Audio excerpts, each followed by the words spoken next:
Hi, I'm Kaylin with Coffee Vibes, and I'm here today to show you how we make our cold brew concentrate.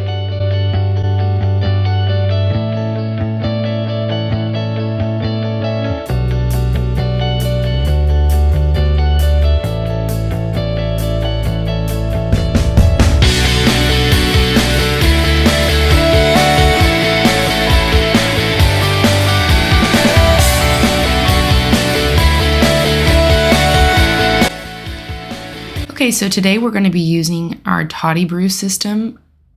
So the first thing you're going to do, you want to make sure that you put that plug in to the Toddy Brew system, because if you pour that water in and you forgot to do that in the beginning, it will spill everywhere. Next, you'll put that white felt filter into the Toddy Brew.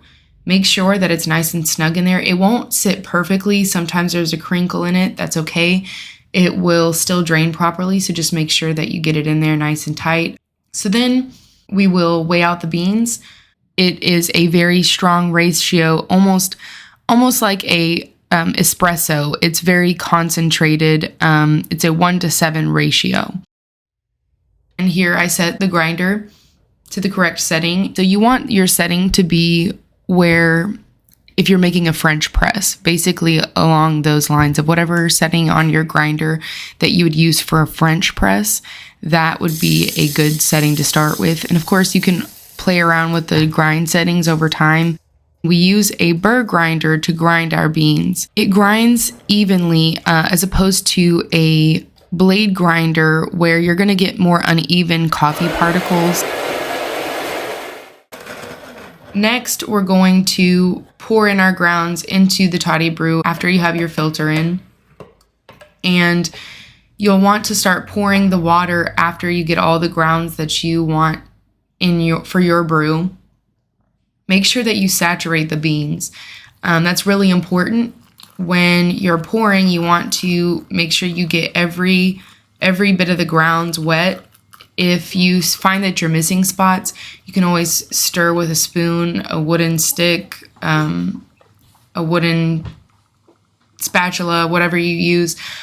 We used a straw in this video. I don't recommend using straws because they get the grounds packed into the straw and it is a nightmare to wash later. Use at your own discretion. A crust will start forming over the top after you let it sit for a few minutes. I would go ahead and just give it one last stir before you put it into the fridge or leave it on the counter, whichever you choose to do when you leave it overnight. So you're going to leave the coffee anywhere from 8 to 12 hours. After that point, you're really not going to get any more results from your coffee if you leave it past that point. So don't feel like you're making it more flavorful if you leave it longer than that. Once you are ready, just find what you're wanting to put your coffee into. You'll take your Toddy Brew, you'll pull the plug and let it start draining. We typically let ours drain for a couple hours just to make sure all of the water gets out of it as much as possible, because you are going to lose some water in the process. So just as a maximum yield, we let it drain for a good amount of time. If you're in a rush, do what you need to do. But make sure that at the end you can stir it a little bit just to make sure that all the water is out. Sometimes even just lifting it can get some more of the water out. I also found that if you leave the lid on when you start draining, it will start sucking in. The lid will cause the pressure to change, and you'll have to lift that lid to release the pressure. So to keep it draining, because it will stop draining if that happens. So you want to just be aware of that. If you leave it for any amount of time, that can happen if you have the lid on. So then after it's all drained and everything, there you have it. You have your concentrate, and enjoy.